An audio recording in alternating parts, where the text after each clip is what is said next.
Hey, everybody, welcome back to the show. You're listening to The Freedom Formula with Yvette Spillman, registered investment advisor at National Retirement Institute. So, I hope everybody's having a great day so far.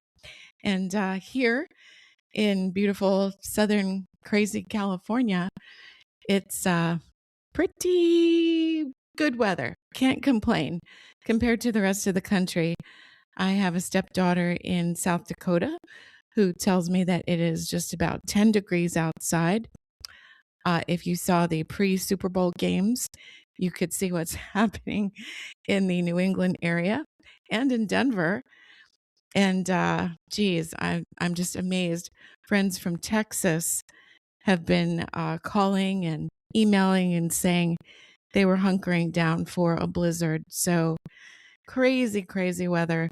Very grateful to be here. This is a crazy state, but we always say that we pay the good weather tax. So wherever you are, I hope you're safe and well and warm. But let's dive into the show. So last episode in our introduction, I just mentioned the top 10 pains that were listed from across the country, just polls and information pooled from entrepreneurs coast to coast who named the top 10 pains of being an entrepreneur. And number two was actually one I was going to hit on today. Number two was managing money and finances feels overwhelming. And I want to thank Jace. Jace from Connecticut actually emailed me and said, I can relate to that one. He heard the top 10 and said, I just feel like his comment was actually, I just feel like I started this business and I got in way over my head way too soon. Jace said, it's just been crazy when I realized how many things were going out versus what was coming in and how quickly my financial reserves were depleted. And he goes, quite frankly, I'm at a point where I feel like panicking because I don't want to give up my business, but I feel like maybe I need some help and I'm in over my head. Jace, let me tell you, my friend, you are far from being alone. I want to thank you so much for reaching out and emailing. That's great. We love the communication. Let me, if I may, let me address that particular concern with simplicity. And again, guys and girls, I always speak to you from a point of empathy, having been there myself, not only as a serial entrepreneur and a business owner, but also as someone who's owned a brick and mortar shop, a physical location, not just a service or an online business. So I totally feel your pains. I have been, despite being a financial advisor, I have been in a place of panic with all the things to do with the massive, massive amounts of money that can go out when you're starting a business. And quite frankly, nobody has mercy on you. Did you ever notice that? How many of your accounts that you needed to pay out ever said, hey, don't worry about it. We'll just let you get caught up and then we'll revisit this topic. No, nobody says that, right? So what can you do? Let's everybody put ourselves in Jace's shoes for just a little bit. You may already be there. And let's ask ourselves, let's slow down for a minute. Jace, the first thing is take a deep breath, right, my friend? I cannot tell you how short a breath you become without even realizing it when you're in that kind of sickening panic mode. Because, as entrepreneurs, we put our blood, sweat, and tears, our creativity, our hearts into our businesses. We are not cut out to be 9 to 5 clock punchers. And there's nothing wrong with that. That's just a different kind of person. So this business isn't just work. This is personal to us. It's kind of like a family member. It's our point of pride. It's our point of personal accomplishment. And when we get in there and we see it moving and hustling and coming to life, and then suddenly something goes wrong, it can be just nerve-wracking, not to mention devastating. So let's first remember, at the end of the day, no one has died, hopefully.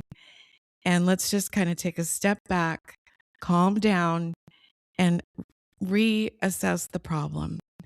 Now, from a point of pain and experience, I'm going to tell you something that sounds so easy that it's almost ridiculous. The first thing I want you to do, and again, ridiculously easy, go out, if you don't already have one, and get yourself a little journal, just a notebook, a clean notebook, something that's fun. Do you remember that movie Castaway? And he's stranded on the island, Tom Hanks, and he finds Wilson, the soccer ball, right? And he paints a face on him and he calls him Wilson, and it becomes his only companion, his buddy. I want you to think of your notebook as Wilson, your personal Wilson. Sounds ridiculous. Just do it for me. Trust me on this. Go ahead and get that notebook. Put fun things. Ladies, we used to love stickers when we were kids. Put stickers on there. Whatever it is, Hello Kitty, your kitty cat, your dog, Garfield, whatever, Smurfs. Gentlemen, your favorite sports team, something that's meaningful to you, a funny saying. Slap it on there. Call it your buddy, call it your friend, and literally take this stinking journal everywhere you go. If you have to take it to the bathroom with you, then please do that too. But my point is, we're going to forge a new habit that's really going to help you get a better handle on your business. And we're going to use this very simple, old school notebook to do it. All right. So you've got your notebook. What are you going to do? You're going to open it, page 1. Just make a T bar, a T chart, right? Draw your 2 lines. On one side, you're going to put in big bold letters, money in, the other side, money out. That's it. That is it. This is as hard as it gets. And you're going to literally put every single cent that you spend in a day or that you receive in a day in that notebook. Now, remember, the reason is not only that we're forming a new habit that's a very important habit, but we are also getting to see where our money is going, and you're getting a really hands-on bird's eye view of the nitty-gritty from day to day. And that is key. That is the very first foundational thing that you must do to save your business and to get a handle on your finances. Now, when we look at that T chart, let's say it's Monday morning, and whatever the case may be, you've opened for business online or in person, and something comes up, you need to pay a bill, you're going to write that down. We understand that. That's easy enough. Now, client comes in or client comes to you online, they buy something, we're going to write that down. But what about the small stuff, right? The things that we just think we should skip. I got a coffee. Did you pay for that coffee with your business account? It needs to go in the journal if you did. All right.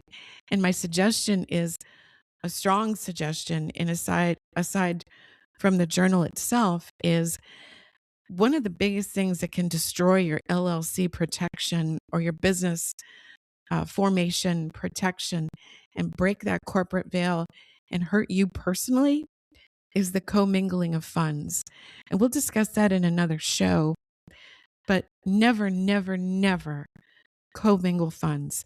Have a very separate business account for all things to do with your business, and have a very, very, very separate personal account. Never the two shall meet.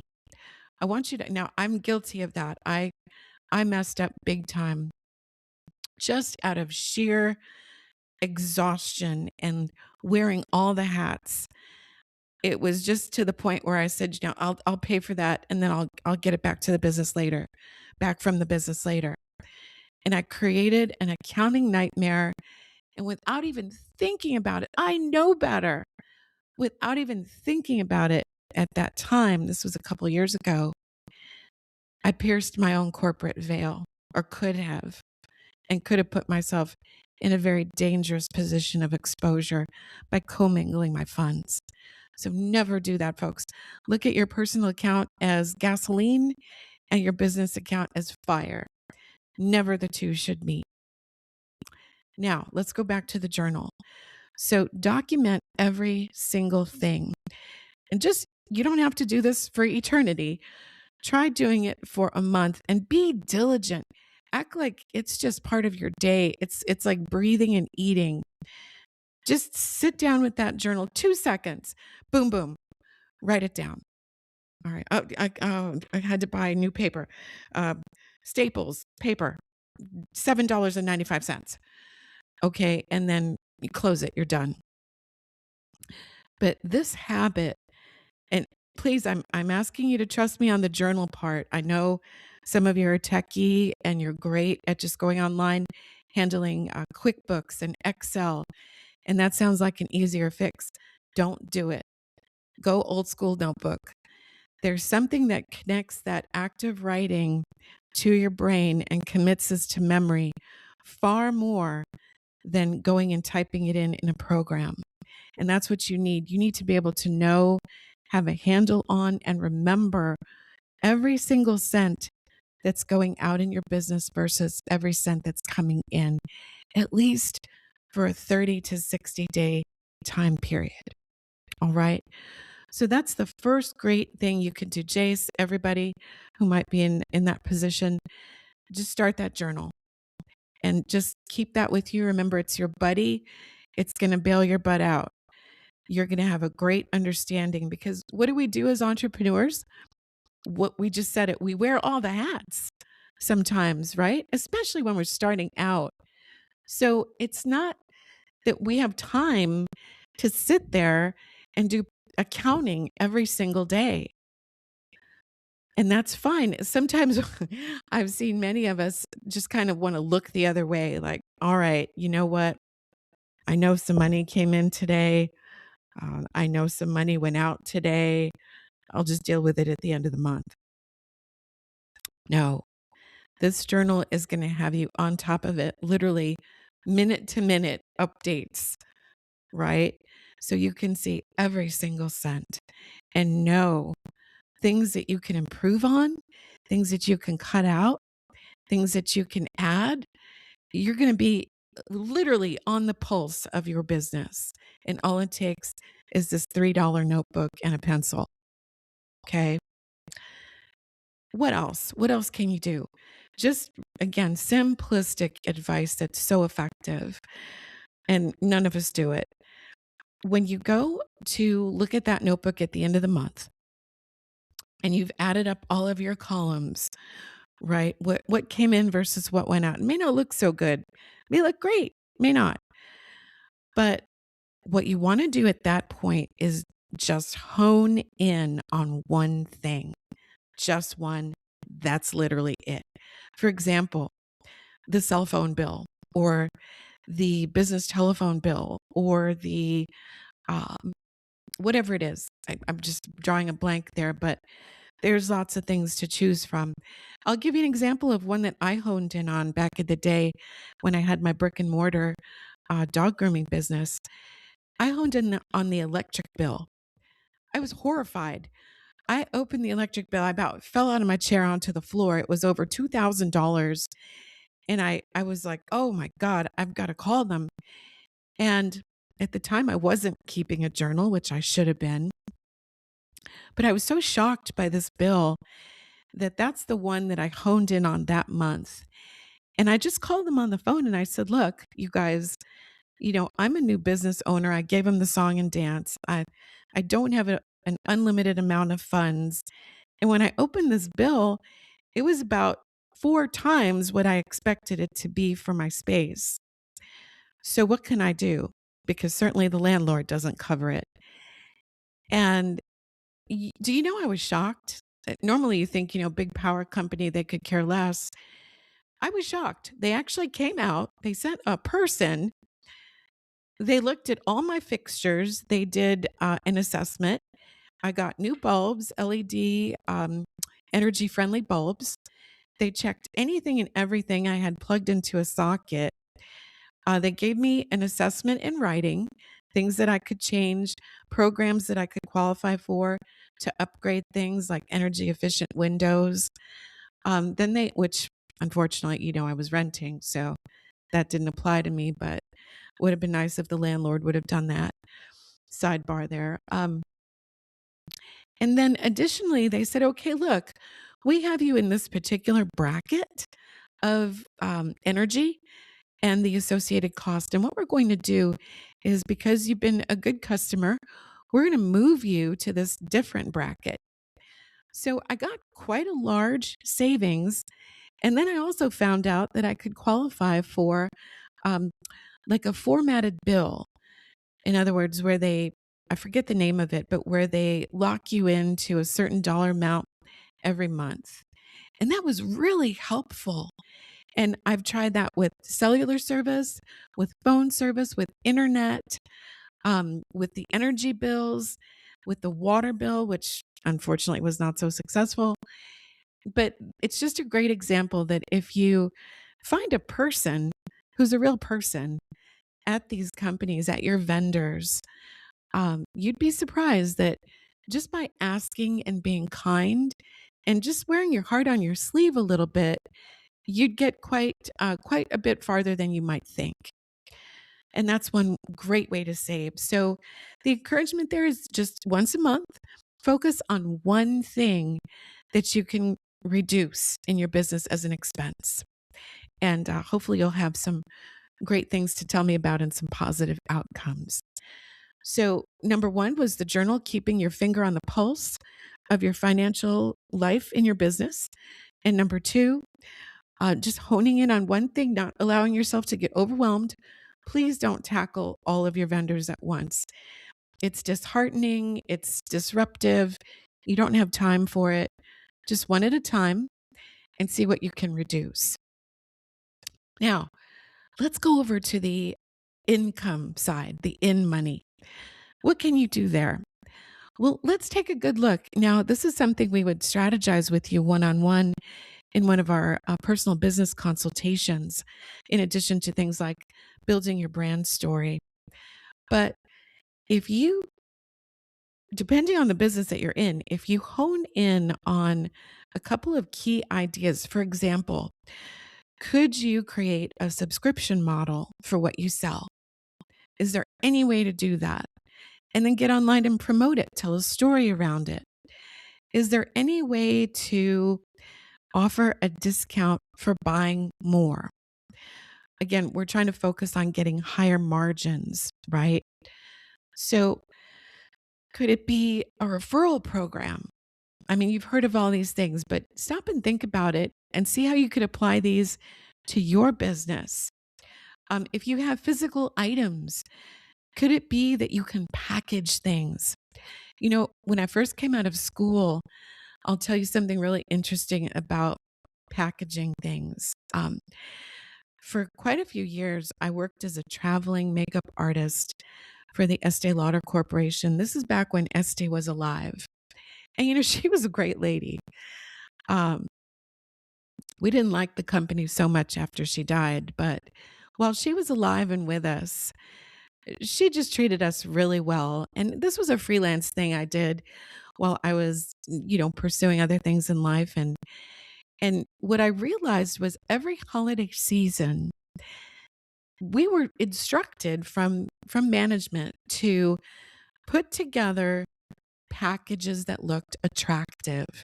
And what was really the purpose was not only to increase sales, but to move inventory, especially older inventory that maybe wasn't as attractive on its own. So, for example, if there was a hot lipstick, a color that was just blowing off the shelves, we would package it with something like an eyeliner and a lipstick and eye brush that wasn't so popular. Maybe it was a frosted green or something, but they wanted that lipstick. And it looked good because they were going to get two brushes and an eyeliner with it. Hey, why not? right? Only $15 more. So, can you do something like that? Can you follow a giant corporate model like Estee Lauder, and of course, probably 10 million other companies that do the same thing? But could you apply that simple principle of packaging to your business? For example, you sell soap. Is there a not so popular scent that maybe you could package with your bestseller? And on it goes. Could you afford to do a buy one, get one, a BOGO? Could you do something with a referral program? Could you say buy three and get two fragrances 50% off, or two widgets 50% off? Really just take a minute with it. Remember, we're breathing, we're slowing down, we're letting the panic dissipate, we're having a glass of wine, okay? And we're going to look at these things on the income side, brainstorming. And again, we're happy to help you with that, folks. Um, just let us know. That's on our website under the um, consulting program, the Start Right consulting program. So these are just some great ways. Now, you may be in the thick of it right now and saying, okay, Yvette, these are great ideas, but I need to pay stuff right now and I don't have the money coming in.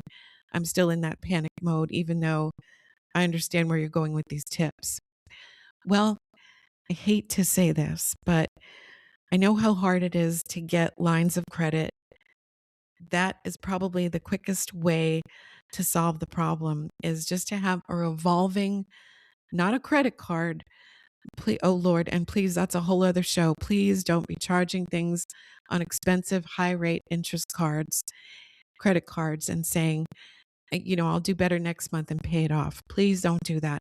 That is a trap of traps, and that will destroy your business faster than anything else. Negative, bad interest like that. Um, but having something along the lines of a HELOC, a home equity line of credit, but not on your home, but have a revolving line of credit. If you have decent credit and you can go talk to the bank about that, or especially a credit union, do that. Look at a revolving line of business credit. Again, avoiding credit cards unless there's zero interest for at least 18 months. And then subsequently, try, I don't want to state the obvious, but try every month as part of your journal to be pulling cash out to a savings program to the point where you have at least 3 months of business expenses put on the side. And that's going to really help you sleep at night, especially in those months where, God knows what happened. It could be the holidays slowing things down, where normally, other business have the holidays picking things up in sales. Your business might not be affiliated with the holidays and the holiday rush or holiday sales. So that might be a slow time for you. It could be a local natural disaster. It could be another COVID. It could be anything. It could be that your website crashed and affected your sales. Whatever rains down on you and rains on your parade in any given month, you want to at least have that 3 months reserve to cover that need. And that's entrepreneurship 101, but it's worth trying to remember and think about in these more stressful times. So overall, simple journal, right? Being faithful, making it your friend, making it your Wilson, being faithful to document every day, keeping an eye on that cash flow in and out, accounts receivable versus accounts payable, tightening that ship, looking at one thing that you can do every month to reduce cost versus a couple ideas you can implement to increase costs, or increase income. If not increase costs, please don't do that.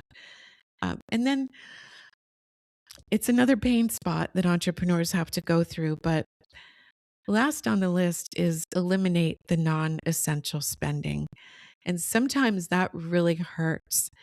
I had a tough situation where I had brought on 3 and 4 people into the business as employees, and they just weren't working out, and the expense was really too much. So I had to scale back to start over again and scale correctly.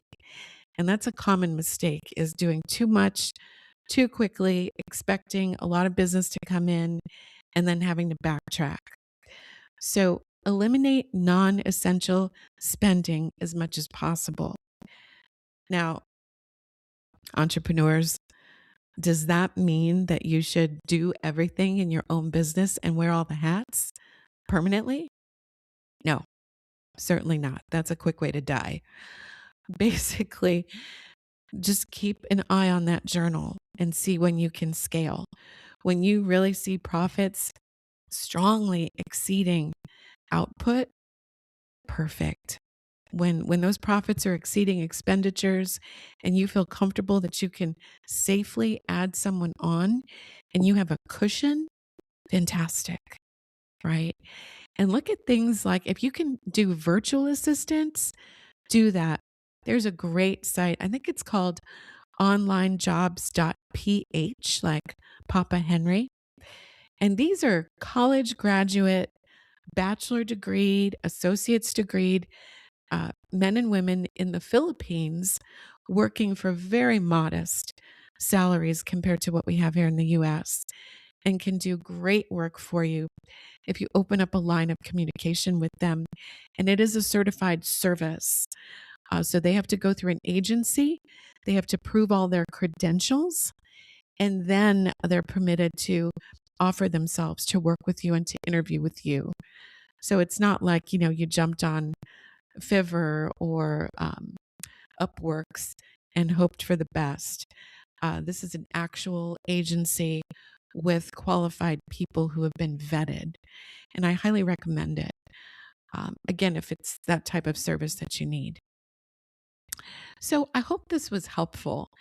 Again, in our first couple of shows, what we said we would do is just discuss amongst ourselves some of these top 10 pains that entrepreneurs suffer and just offer some quick advice that you can implement right away and be helpful. And then we'll get more into the meat and potatoes of financial structuring, your business entity, trusts, how to really protect yourself as a business owner, telling the brand story correctly, this marketing nightmare, how does all that work? And what are some great tips and tricks to help you really get a handle on that, to drive your business even harder and farther? Not to mention financial advice, of course. That's what we do at our core, is get you to a point where passive wealth has been accomplished and you have an income stream that you did not have to trade your time for anymore. At that point, sky's the limit, right? If you want to keep your business, you keep it. If you want to keep working, you can. If you don't, business goes up for sale or shut it down. But that passive wealth stream is still landing in your bank account month after month, year after year. And that, my friends, is what we here at NRI define as financial freedom. And that's the purpose of our show and in working with you, is to help you out as an entrepreneur and as a retiree in the future, but of course to accomplish financial freedom through passive wealth. So thank you so much for tuning in today. I'll look very much forward to hearing more of your comments and questions. And again, our website, www.nri-usa.org. Look for insights and information there. You can also sign up for our newsletter, our ebook, and some other fun things online. So we'll look forward to chatting it up with you soon. We'll see you in cyberspace. Until our next episode, please stay safe and well. Excuse me. It's that time of day, I think, when I need to eat something, but here I am, the entrepreneur, right? All the hats. So again, Yvette Spillman with NRI, signing off till next time. Take care, everybody.